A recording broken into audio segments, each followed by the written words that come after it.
नमस्कार मित्रांनो, स्वागत आहे आपलं.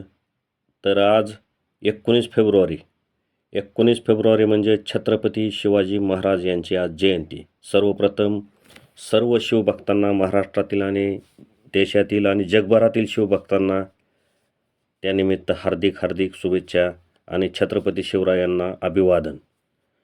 तर छत्रपती शिवाजी महाराज आणि महाराष्ट्र हे नातं तर आपल्या सगळ्यांना माहिती आहे, किती अतूट आहे. कारण महाराष्ट्राची ओळखच छत्रपती शिवाजी महाराजांपासून होते. तर तो परिचय म्हणजे खरा तर खरा नाहीच, कारण छत्रपती शिवाजी महाराज हे फक्त महाराष्ट्राचे होते असं म्हणणं अत्यंत चुकीचं आहे. ते खरं तर संपूर्ण हिंदुस्थानचे आराध्य दैवत त्यांना म्हणलं जातं आणि संपूर्ण हिंदुस्थानात त्यांची एक प्रकारे आरती केली जाते आणि त्यांना आपलं समजलं जातं. तर अशा राजाला आपण अभिवादन करूया आणि थोडासा त्यांचा आता छत्रपतींचा जीवन परिचय महाराष्ट्राला देणं म्हणजे आता ते एक प्रकारे मूर्खताचा आहे. पण तरीही आपण थोडासा त्यांचा, कारण 5-10 मिनटाच्या व्हिडिओमध्ये छत्रपतींचा इतिहास किंवा त्यांचं जीवन परिचय सांगणं अत्यंत कठीण आहे. पण तरी पण आपण त्यांचा थोडासा जीवन परिचय लक्षात घेऊ. तर छत्रपती शिवरायांचा जन्म 19 फेब्रुवारी 1630 ह्या शिवनेरी गडावर झाला. तर त्या शिवनेरी किल्ल्यावर त्या छत्रपतींचं नाव शिवाजी महाराज म्हणजे शिवाजी हे नाव जिजामातांनी का ठेवलं, तर तिथं शिवाई नावाची देवीचं मंदिर आहे आणि त्या शिवाई देवीला जिजामातानं साकडं घातलं होतं की मला पुत्र व्हावा आणि ते साकडं देवीनं हे मान्य केलं असं म्हणलं जातं आहे. आणि म्हणून खुश होऊन जिजामाता यांनी त्यांच्या शिवाई या देवीच्या नावावरच शिवाजी असं नाव छत्रपती शिवरायांचं ठेवलं.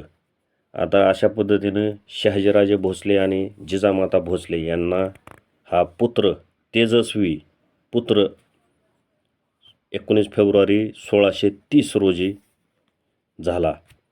आणि आपल्याला तिथून पुढं माहिती आहे की महाराष्ट्राचा इतिहास कशा पद्धतीने बदलला. तो एक ज्वलंत इतिहास.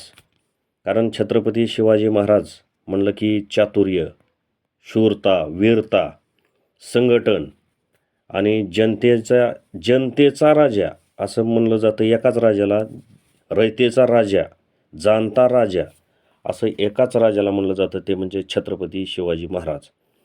आणि त्यांना आपल्याला माहिती आहे त्यांचं जीवन एकतर फक्त 50 वर्षाचं आणि त्या 50 वर्षात आज आपल्या महाराष्ट्राची ओळख पूर्ण जगभरात छत्रपती शिवरायांमुळे, त्यांच्या शूरतेमुळे, त्यांच्या वीरतेमुळे आणि त्यांच्या संघटन कौशल्यामुळे आणि त्यांच्या जे रयतेवरचं प्रेम आहे त्यामुळे.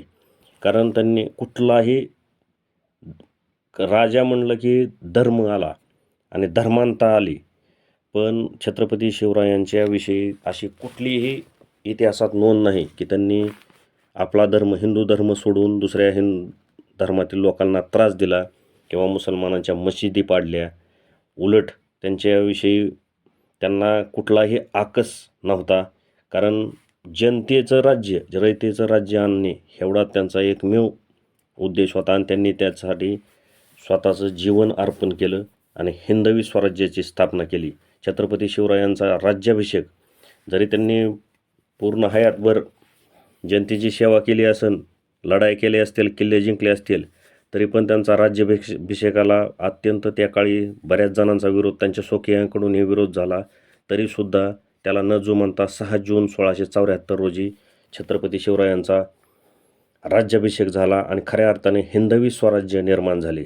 त्यामुळे त्यांना, छत्रपती शिवरायांना हिंदवी स्वराज्याचे निर्माते असं म्हणलं जातं आहे. शहाजीराजांना संकल्पक म्हणलं जातं आहे. छत्रपती शिवरायांना स्वराज्य निर्माता म्हणलं जातं आहे आणि हिंदवी स्वराज्याचे रक्षक हे संभाजीराजांना, त्यांचे पुत्र संभाजीराजांना म्हणलं जातं आहे. तर छत्रपती शिवरायांचे एका छोट्याशा व्हिडिओमध्ये आपण सर्व जीवन परिचय देऊ शकत नाहीत. आणि तर त्यांचा मृत्यू ही 3 एप्रिल 1680 रोजी झाला. म्हणजे फक्त 50 वर्षात ह्या राजानं अजरामर झाला आणि पुढचे आत्ता 400 वर्ष झालेले आहेत, पुढं 1000 वर्षापर्यंत त्यांचं नाव राहील. कारण काम तसं आहे की ते सूर्यचंद्र असेपर्यंत त्यांचं नाव आपल्या महाराष्ट्रातून, आपल्या देशातून कधीही जाणार नाही.